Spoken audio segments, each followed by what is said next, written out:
Mathematics learning by पूजा। आज मैं आपके लिए क्लास 10th की एनसीईआरटी मैथमेटिक्स की बुक में से चैप्टर नंबर 3 की 3.5 एक्सरसाइज का थर्ड पार्ट लेके आई हूँ। तो चलिए स्टूडेंट करते हैं स्टार्ट। चलिए स्टूडेंट फोर्थ क्वेश्चन का फर्स्ट पार्ट देख लेते हैं। इन क्वेश्चंस में हमें ये बोला गया है कि किसी भी अलजेब्रिक मेथड से हमें इन क्वेश्चन को सोल्व करना है। तो एलिमिनेशन मेथड और सब्स्टिट्यूशन मेथड तो हम पहले एक एक एक्सरसाइज में सोल्व कर चुके हैं, तो इसमें हम क्रॉस मल्टीप्लिकेशन मेथड से ही ये सारे क्वेश्चन करेंगे। तो फर्स्ट क्वेश्चन देख लेते हैं।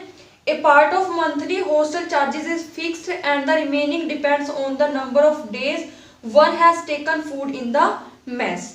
When a student A takes food for 20 days, she has paid rupees 1000 as hostel charges, whereas a student B who takes the food for 26 days pays 1180 rupees hostel charges. Find the fixed charges and the cost of food per day.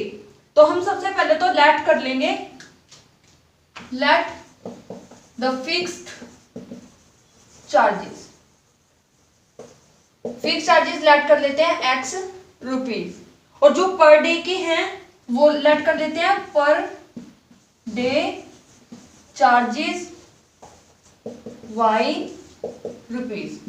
According to question के according हम एक इसकी statement बना लेते हैं। इसमें बोला गया कि a जो है उसने फूड लिया 20 डे, तो 20 डे में फिक्स तो उसको देना ही पड़ेगा, और 20 डेज के लिए उसको 20 वाई देना पड़ेगा। तो इक्वल टू उसने दिए हैं 1000 रुपीज। नेक्स्ट देख लेते हैं, बी ने 26 डेज के लिए 1180 रुपीज दिए हैं। तो यहाँ पे ले लेते हैं एक्स, तो उसको देना ही पड़ेगा, प्लस 26 डेज के लिए उसको 26 वाई देने पड़ेंगे, इज इक्वल टू 1180 उसने रुपीज दिए हैं। तो इसको हमें सोल्व करना है क्रॉस मल्टीप्लिकेशन मेथड से। तो इसमें देख लेते हैं A1 है हमारा 1, A2 है हमारा 20 B1, और C1 है हमारा 1000। उसके बाद यहाँ पे 1, A2 आ गया हमारा 1, B2 आ गया हमारा 26, और C2 आ गया हमारा 1180। तो इसको हमें इस क्वेश्चन के अंदर पुट कर देना है। तो यहाँ पे आ जाएगा x बाय B1 है हमारा 20, C2 है 1180 माइनस B2 है 26 मल्टीप्लाई C1 है 1000 is equal to y divide by C1 है हमारा 1000 मल्टीप्लाई A2 है 1 माइनस C2 है 1180 मल्टीप्लाई A1 है 1 is equal to A1 1 B2 26 minus A2 आ जाता है 1 और B1 है 20। सारी वैल्यू हमने पुट कर ली। एक चीज याद रखनी है, यहाँ इक्वल टू में 0 नहीं है, तो हम यहाँ पे क्या लगाएंगे -1। अगर यहाँ 0 होता तो हम -1 नहीं लगाते, तो 1 ही रहता। तो हम इसको सोल्व कर लेते हैं। x डिवाइड बाय 20 इंटू 1000 180 को करते हैं अगर हम, तो आ जाता है 0 0 23,600 माइनस, और यहां से अगर इसको सोल्व करते हैं तो आ जाता है 26,000 इज इक्वल टू, इसको कर लेते हैं y डिवाइड बाय 1000 को 1 से मल्टीप्लाई करते हैं तो आ जाता है 1000 माइनस 1180 को करते हैं 1 से तो आ जाता है 1180 इज इक्वल टू, यहाँ पे आ जाता है -1 डिवाइड बाय, यह आ जाता है 26 इंटू 20 माइनस 20, 26 माइनस 20 आ जाता है। तो इनको सोल्व कर लेते हैं आगे। x डिवाइड बाय, अब यहाँ पे हमारा -26,000 बड़ा है, तो हमारा आंसर भी क्या आएगा माइनस में, और इसमें से अगर हम माइनस करते हैं तो आ जाता है हमारा 2400 इज इक्वल टू, यहां से अगर इसको सोल्व करते हैं तो ये आ जाता है y डिवाइड बाय माइनस, क्योंकि बड़े वाला माइनस का है 180 इज इक्वल टू यहाँ से अगर सोल्व करते हैं तो आ जाता है -1, और यहाँ से 26 माइनस 20 हमारा 6 आता है। तो ये हमारी इक्वेशन आ जाती है। अब हमें x को इसके इक्वल रख के और y को इसके इक्वल रख के सोल्व करना है। तो इसको हम यहाँ पे कर लेते हैं। पहले हम x को रखेंगे, x डिवाइड बाई -2400 है, इसको रखेंगे हम -1/6 के इक्वल, -1/6 के इक्वल। क्रॉस मल्टीप्लाई करें, 6x is equal to 2400 into 1 करते हैं तो आ जाता है 2400। यहाँ पे माइनस माइनस 2 बार था तो माइनस माइनस क्या हो जाता है प्लस। उसके बाद हम क्या करेंगे, 6 को उधर ले जाके डिवाइड कर देंगे तो आ जाता है हमारा 400। तो x की वैल्यू तो आ चुकी है 400। उसके बाद हमें करना है y को सोल्व। तो y को हम कर लेते हैं यहाँ पे सोल्व। y डिवाइड बाय -180 था is equal to -1/6। Cross multiply करते हैं तो आ जाता है 6y इज इक्वल टू -180 -1 को मल्टीप्लाई करते हैं तो आ जाता है 180। माइनस माइनस 2 बार था तो ये प्लस हो जाएगा। उसके बाद जो ये 6 है उधर जाके डिवाइड हो जाएगा, 6 3 18 तो आ जाता है 30। तो y की वैल्यू आ जाती है 30। यहाँ पे लिख लेते हैं, यहाँ पे लिख लेते हैं। x की वैल्यू हमारी आई है 400 और y की वैल्यू आई है 30। तो उसके बाद हम लास्ट में ये क्वेश्चन कंप्लीट करने के बाद हम लास्ट में लिखेंगे सो दैट करके। कहाँ लिखें, यहां लिख लेते हैं।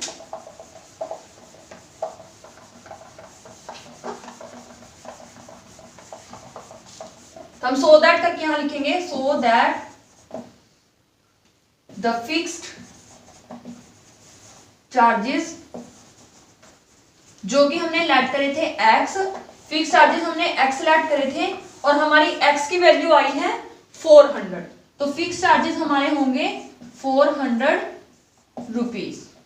उसके बाद हमने क्या किया था, दूसरे चार्जेस थे हमारे पर डे चार्जेस, पर डे चार्जेस जिसको हमने y लैट किया था और y की वैल्यू हमारी आई है 30 रुपीज। तो इस तरीके से हमारे फिक्स चार्जेस और पर डे चार्जेस आ जाते हैं। तो इसी तरीके से हमारा आंसर भी आ जाता है। तो इस तरीके से आपका क्वेश्चन हो जाता है। तो चलिए स्टूडेंट देख लेते हैं नेक्स्ट क्वेश्चन। चलिए स्टूडेंट फोर्थ क्वेश्चन का सेकंड पार्ट देख लेते हैं। A fraction become 1/3 when 1 subtract from numerator and it become 1/4 when 8 is added to its denominator. Find the fraction. तो हम सबसे पहले लेट कर लेते हैं, let numerator is equal to x, denominator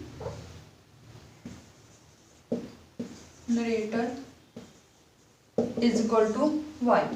according to question, question में क्या बोल रहा है, इसमें फ्रैक्शन बनेगी हमारी x बाय y। इसमें क्या बोला, ए fraction become 1/3 when 1 subtract from its numerator. अगर हम न्यूमिनेटर से 1 माइनस कर दे तो हमारी फ्रैक्शन बन जाती है 1/3। तो इसको क्रॉस मल्टीप्लाई कर लेते हैं क्या आ जाता है 3x minus 3 is equal to y। अगर इसको हम इधर लेके आते हैं तो आ जाता है 3x माइनस y और -3 तो इधर है ही पहले से ही, ये आ जाता है। उसके बाद देख लेते हैं नेक्स्ट, इसमें बोल रहा है and it becomes 1/4 when 8 is added to its denominator. अगर हम इसके डिनोमिनेटर में 8 ऐड कर दें तो ये बन जाते हैं हमारी 1/4। तो इसकी भी क्रॉस मल्टीप्लाई कर लेते हैं, क्या जाता है 4x is equal to y plus 8। इसको इधर लेके आते हैं तो आ जाता है 4x minus y minus 8 is equal to 0। तो इस ये हमारी थी फर्स्ट इक्वेशन और ये आई हमारी सेकंड इक्वेशन। तो इसको हमें क्रॉस मल्टीप्लिकेशन मेथड से सोल्व करना है। तो इसको कर लेते हैं। तो इसमें देखते हैं, पहले हम पॉइंट लिख लेते हैं। a1 है हमारा 3, b1 है -1, c1 है -3। आगे देख लेते हैं, A2 है 4, B2 है -1 और C2 है -8। तो इसको हमें इस फॉर्मूला के अंदर पुट करना है, उसके बाद इसको सोल्व करना है। तो एक बार इसको इरेज कर लेते हैं, उसके बाद करते हैं। तो चलिए स्टूडेंट, ये हमारे पास पॉइंट आ चुके हैं, तो इसको इस फॉर्मूले में पुट कर लेते हैं। तो यहाँ पे ले लेते हैं x बाय b1, b1 है -1, c2 है -8, माइनस b2 है -1 और c1 है -3 is equal to y divide by c1 है -3, A2 है 4 माइनस C2 है -8 और A1 है 3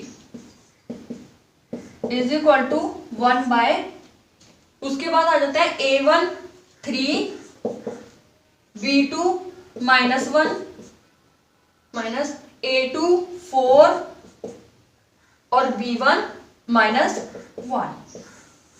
इसमें हमारे पास इक्वल टू 0 था, इसलिए हम यहाँ पे कोई माइनस नहीं लगाएंगे, इसको ऐसे ही सॉल्व कर लेंगे। तो x divide by minus minus plus हो जाता है, 8 × 8, यहाँ पे माइनस और ये दोनों माइनस, ये और ये दोनों माइनस हमारे प्लस हो जाते हैं, 3 × 3 is equal to y divide by 4 3 12, एक माइनस है तो माइनस के 12 आएंगे और यहाँ पे minus minus plus, 8 3 24 is equal to 1 divide by, एक माइनस है तो 3 × 3 माइनस के आएंगे और यहाँ पे भी माइनस माइनस प्लस हो जाता है, 4 × 4। अब इसको हमें सोल्व करना है, तो x डिवाइड बाय 8 - 3 होते हैं 5 is equal to y divide by -12 plus 24, ये होते हैं प्लस के 12 is equal to 1 divide by -3 plus 4 होते हैं प्लस का 1, क्योंकि प्लस वाला बड़ा है। तो यहां से हम पहले x को इक्वल रख लेते हैं 1/1 के, तो x इज इक्वल टू आ जाता है 5। फिर हम y को इक्वल रख लेते हैं 1 के, क्रॉस मल्टीप्लाई किया तो y आ जाता है 12। तो हमारे पास x की वैल्यू आ चुकी है 5, y की वैल्यू आ चुकी है 12। तो हम यहाँ पे लिखेंगे लास्ट में, so that numerator is equal to x था, तो x की वैल्यू आई है 5, डिनोमिनेटर हमारा था y, तो y की वैल्यू आई है 12। उसने पूछा था फ्रैक्शन बताने के लिए, तो फ्रैक्शन हमारी थी x बाय y और x की वैल्यू हमारे पास आई है 5 और y की वैल्यू आई है 12। तो फ्रैक्शन पूछी थी जो कि हमारी आ चुकी है 5/12, ये उसने पूछा था फ्रैक्शन, तो वही हम निकाल चुके हैं। तो इस तरीके से आपका क्वेश्चन हो जाता है। तो चलिए स्टूडेंट देख लेते हैं नेक्स्ट क्वेश्चन। चलिए स्टूडेंट फोर्थ क्वेश्चन का थर्ड पार्ट देख लेते हैं। Yes scored 40 marks in a test, getting 3 marks for each right answer and losing 1 marks for each wrong answer. Had 4 marks been awarded for each correct answer and 2 marks been deducted for each incorrect answer, then yes would have scored 50 marks. How many questions were there in a test? तो हमें सबसे पहले इसमें क्या करना है, let करना है, let correct answer is equal to x और wrong answer is equal to y। यहां पे लिखना है अकॉर्डिंग टू क्वेश्चन।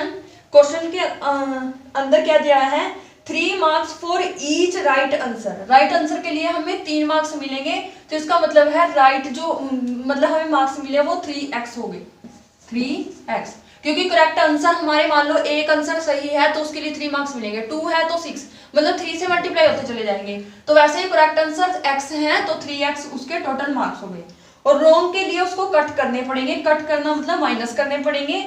एक आंसर अगर उसका रॉन्ग है तो 1y, तो उसने जाके लिए हैं 40 मार्क्स। तो ये बन गया हमारी फर्स्ट इक्वेशन। नेक्स्ट देख लेते हैं। उसके बाद उसने बोला 4 marks been awarded for each correct answer. 4 marks उसे करेक्ट आंसर के लिए मिले हैं, तो 4x, और कट कर लिए गए हैं, डिडक्ट कर लिए गए हैं 2 marks for each incorrect answer, तो 2y उसके कट कर लिए गए हैं, तब जाके उसके आए हैं 50 मार्क्स। तो ये हमारी आ जाती है सेकंड इक्वेशन। तो इन दोनों से हमें क्या करना है, इस क्वेश्चन को सोल्व करना है क्रॉस मल्टीप्लिकेशन मेथड से। तो यहाँ पे देख लेते हैं, पहले यहाँ पे पॉइंट्स की वैल्यू पुट कर लेते हैं। a1 आया है हमारा 3, b1 आया है -1, c1 आया है 40। उसके बाद यहां देख लेते हैं, a1 आया है, सॉरी a2 आया है 4, b2 आया है -2, c2 आया है 50।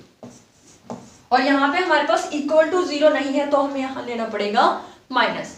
तो हम इसको पहले पुट कर लेते हैं, x डिवाइड बाय, यहाँ पे है हमारे पास b1 आया है -1, c2 है 50 माइनस b2 है -2 और c1 है 40 इज इक्वल टू y में देख लेते हैं। y में है c1 हमारा है 40, a2 है 4 माइनस c2 है 50, a1 है 3। उसके बाद 1 में देख लेते हैं। अब हमारे पास यहाँ पे इक्वल टू 0 नहीं है, तो हम यहाँ पे माइनस ले लेंगे। a1 है 3, b2 है -2 माइनस a2 है 4 और b1 है -1। तो ये हमारा आ जाता है। इसको हम सोल्व कर लेते हैं। तो x डिवाइड बाय -1 इंटू 50 करते हैं तो आ जाता है -50। यहाँ पे माइनस माइनस प्लस हो जाता है। 2 इंटू 40 करते हैं तो यह आ जाता है 80 is equal to y divide by 40 into 4 करते हैं तो यह आ जाता है 160 माइनस 50 इंटू 3 करते हैं तो यह आ जाता है 150 is equal to -1 divide by 3 into -2 करते हैं तो यह आ जाता है -6। यहाँ पे माइनस माइनस प्लस हो जाएंगे। 4 इंटू 1 हमारा होता है 4। अब इसको थोड़ा और सॉल्व कर लेंगे तो x डिवाइड बाय 80 प्लस का है माइनस का 50 है तो प्लस माइनस माइनस होंगे तो आ जाता है 30। बड़े वाला प्लस का था इसलिए प्लस का 30 आया है equal to y divide by 160 minus 150 करते हैं तो आ जाता है 10 प्लस के क्योंकि बड़ा है प्लस का इज इक्वल टू यहाँ पे -1 डिवाइड बाय -6 प्लस 4 -6 बड़ा है तो माइनस के 2 आ जाएंगे और यहाँ से माइनस कैंसिल हो जाएगा। उसके बाद हम पहले x को रख लेंगे इसके इक्वल, यहाँ पे रख लेते हैं तो यहाँ पे रखते हैं x बाय 30 था इज इक्वल टू 1/2 इसके इक्वल रखना है। क्रॉस मल्टीप्लाई करते हैं तो 2x इक्वल टू 30, 2 को उधर लेके जाते हैं तो ये कट जाता है 15 पे तो x की वैल्यू तो आ जाती है 15। उसके बाद हम देखते हैं y को तो y बाय 10 था इज इक्वल टू 1/2 यहाँ पे y बाय 10 और 1/2 है तो इसकी भी हम क्रॉस मल्टीप्लाई कर लेते हैं तो यह आ जाता है 2y इज इक्वल टू 10। तो उसके बाद ये जो 2 है उधर जाके डिवाइड हो जाएगा तो आ जाएगा 5। तो यानी कि यहां से हमारे पास क्या आ जाता है, यहाँ पे लिख देते हैं x की वैल्यू तो आ चुकी है 15 और y की वैल्यू आ चुकी है 5। तो हमें क्या निकालना था, करेक्ट आंसर और रॉन्ग आंसर निकालने थे। तो लास्ट में हम लिख देंगे so that correct answer is equal to x, जो कि करेक्ट आंसर कितने आए हैं 15 और wrong answer is equal to y जो कि हमारे कितने आए हैं 5। ये चीज सो दैट करके लास्ट में जरूर लिखनी है, इतना जरूर ध्यान रखना है। तो इसके साथ ही आपका क्वेश्चन हो जाता है कंप्लीट। तो इस वीडियो में इतना ही, बाकी के क्वेश्चन हम नेक्स्ट पार्ट में करेंगे। तो हमारी सभी वीडियोस को ध्यान से देखिए, उन्हें लाइक कीजिए, शेयर कीजिए और हमें कमेंट करके बताइए कि आपको हमारी वीडियोस कैसी लगी। साथ ही हमारे चैनल को सब्सक्राइब कीजिए और बेल आइकन को प्रेस जरूर कीजिए ताकि आने वाली वीडियोस की नोटिफिकेशन आप तक सबसे पहले पहुंचती रहे। Thank you guys.